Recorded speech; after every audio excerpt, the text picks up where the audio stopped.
Leviticus chapter 14. The ritual for cleaning healed lepers. Then the Lord spoke to Moses, saying, This shall be the law of the leper for the day of his cleansing.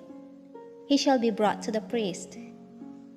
And the priest shall go out of the camp, and the priest shall examine him. And indeed, if the leprosy is healed in the leper, then the priest shall command to take for him who is to be cleansed 2 living and clean birds, cedar wood, scarlet, and hyssop. And the priest shall command that one of the birds be killed in an earthen vessel over running water. As for the living bird, he shall take it, the cedar wood and the scarlet and the hyssop, and dip them and the living bird in the blood of the bird that was killed over the running water.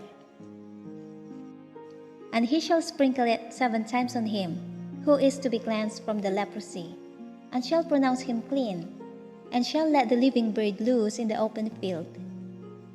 He who is to be cleansed shall wash his clothes, shave off all his hair, and wash himself in water, that he may be clean. After that he shall come into the camp, and shall stay outside his tent 7 days. But on the 7th day he shall shave all the hair off his head, and his beard, and his eyebrows.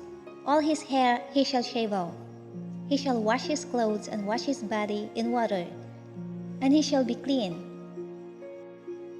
And on the 8th day he shall take 2 male lambs without blemish, 1 ewe lamb of the first year without blemish, 3/10 of an ephah of fine flour mixed with oil, as a grain offering, and 1 log of oil.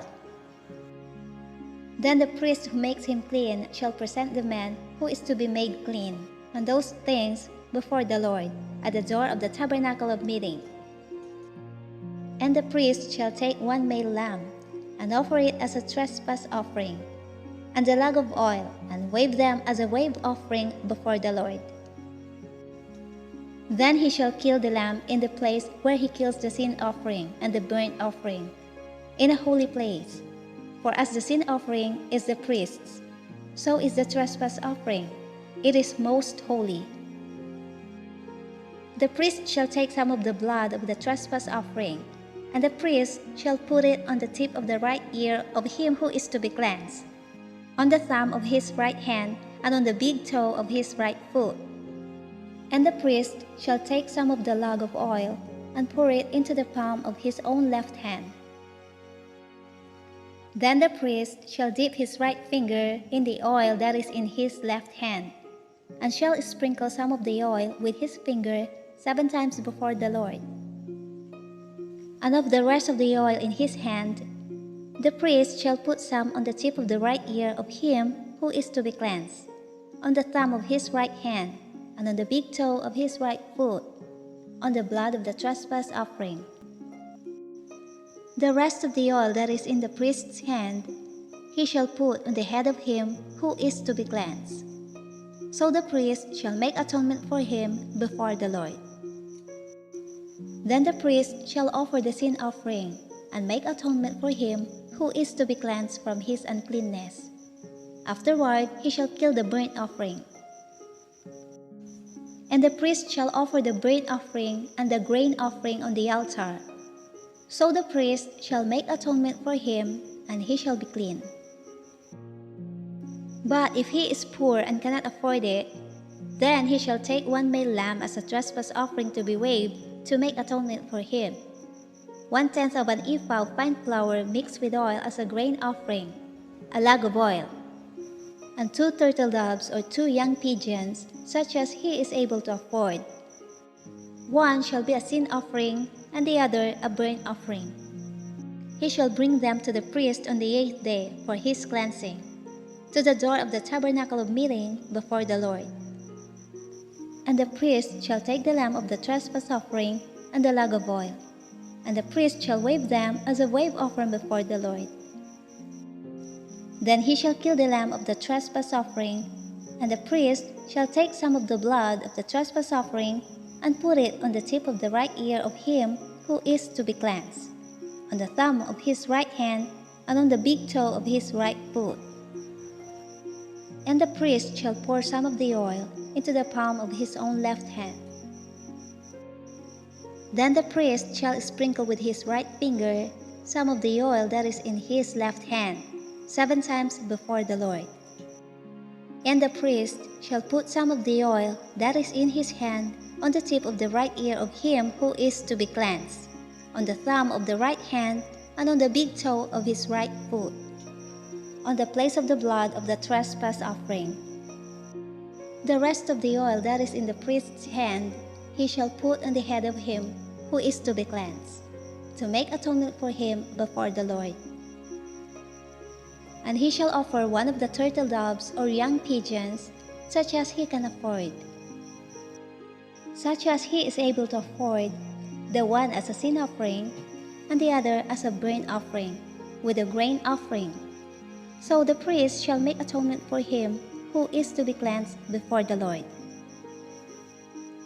This is the law for the one who had a leprous sore, who cannot afford the usual cleansing.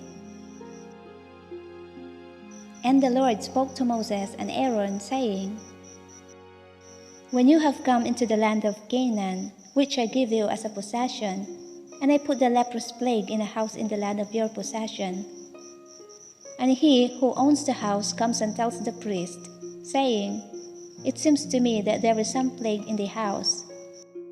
Then the priest shall command that they empty the house, before the priest goes into it to examine the plague, that all that is in the house may not be made unclean. And afterward the priest shall go in to examine the house. And he shall examine the plague. And indeed, if the plague is on the walls of the house, with ingrained streaks, greenish or reddish, which appear to be deep in the wall, then the priest shall go out of the house, to the door of the house, and shut up the house 7 days. And the priest shall come again on the 7th day, and look. And indeed, if the plague has spread on the walls of the house, then the priest shall command that they take away the stones in which is the plague, and they shall cast them into an unclean place outside the city. And he shall cause the house to be scraped inside, all around, and the dust that they scrape off, they shall pour out in an unclean place outside the city. Then they shall take other stones and put them in the place of those stones, and he shall take other mortar and plaster the house. Now, if the plague comes back and breaks out in the house, after he has taken away the stones, after he has scraped the house, and after it is plastered, then the priest shall come and look. And indeed, if the plague has spread in the house, it is an active leprosy in the house. It is unclean. And he shall break down the house, its stones, its timber, and all the plaster of the house, and he shall carry them outside the city to an unclean place. Moreover, he who goes into the house at all while it is shut up shall be unclean until evening. And he who lies down in the house shall wash his clothes, and he who eats in the house shall wash his clothes. But if the priest comes in and examines it, and indeed the plague has not spread in the house after the house was plastered, then the priest shall pronounce the house clean, because the plague is healed. And he shall take to cleanse the house 2 birds, cedar wood, scarlet, and hyssop. Then he shall kill one of the birds in an earthen vessel over running water. And he shall take the cedar wood, the hyssop, the scarlet, and the living bird, and dip them in the blood of the slain bird and in the running water, and sprinkle the house 7 times. And he shall cleanse the house with the blood of the bird, and the running water, and the living bird, with the cedar wood, the hyssop, and the scarlet. Then he shall let the living bird loose outside the city in the open field, and make atonement for the house, and it shall be clean. This is the law for any leprous sore and scale, for the leprosy of a garment and of a house, for a swelling and a scab and a bright spot, to teach when it is unclean and when it is clean. This is the law of leprosy.